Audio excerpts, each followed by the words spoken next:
ప్రియులారా, మనం చదువుకున్న లేఖన భాగానికి అనుబంధంగా ఇప్పుడు ప్రభురాత్రి భోజనం కొరకు కూడా మనం హెబ్రీ పత్రిక 10వ అధ్యాయము 16వ వచనం నుండి ఇలా రాయబడింది. Letter of Paul to the Hebrews chapter 10 verse beginning from 16. ఏమనగా, ఆ దినములు అయిన తర్వాత నేను వారితో చేయబో నిబంధన ఇదే, నా ధర్మ విధులను వారి హృదయం నుంచి వారి మనస్సు మీద వాటిని వ్రాయుదును అని చెప్పిన తర్వాత, వారి పాపములను వారి అక్రమములను ఇకను ఎన్నటికి జ్ఞాపకము చేసుకొనను అని ప్రభువు చెప్పుచున్నాడు. వీటి క్షమాపణ ఎక్కడ కలుగునో అక్కడ పాప పరిహారార్థ బలి ఇకను ఎన్నడను ఉండదు. యేసు ప్రభువే ఆయన బలియాగముగా, ఆయన తన శరీరం అనే బలియాగాన్ని మనందరి కొరకు.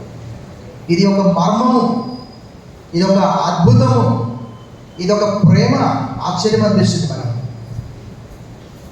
అదే యోహాను 3:16, for God so loved the world that he gave his only begotten son, whoever believes in him shall not perish but may have an eternal life. जो कोई उसके ऊपर ईमान लाए हलाक ना हो बल्कि हमेशा की जिंदगी पाए. गुनाह की मजदूरी मौत है लेकिन खुदा की बख्शिश हमारे यीशु मसीह से हमेशा की जिंदगी. నిజంగా ఆ నిత్య జీవము అనే మాట ఎక్కడ ఏ గ్రంథంలో మనకు దొరకదండి. Never ever we don't find this word the eternal life. ఆ నిత్య జీవం ఎవరిలో ఉన్నది? ఆయనలో ఉన్నది. ఆయన నమ్మితే ఆ నిత్య జీవం మనకు. సో ఆ నిత్య జీవాన్ని ఆయన కిందికి మన దగ్గరికి డోర్ స్టెప్లో తీసుకొని వచ్చాడు.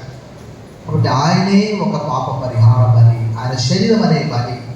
Here is the Lamb of God who takes away the sin of the world. ఇదిగో లోక పాపమును మోసుకొని పోవు దేవుని గొర్రెపిల్ల.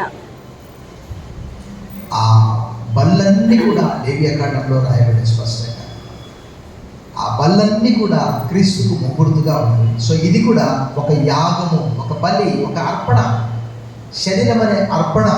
ఆయన శరీరం ద్వారా మనకు ఒక మార్గం ఏర్పాటు చేశాడు.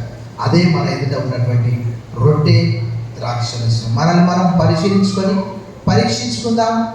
ప్రభు మన కొరకు పాప క్షమాపణ నిమిత్తము the blood of Jesus cleanses us from every sin. యేసు రక్తం ప్రతి పాపం నుండి మనను పవిత్రులను. తల వంచి మనం ప్రార్థన చేసుకుందాం.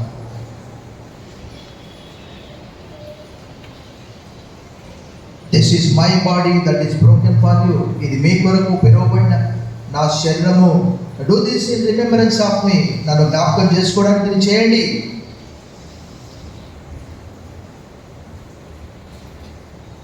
ప్రభు శరీరానికి సాదృశ్యమైన రొట్టె మన మీద ఉంటున్నది. మనం ప్రభువును జ్ఞాపకం చేసుకుంటూ ప్రభువుకు కృతజ్ఞత చెల్లిస్తాం.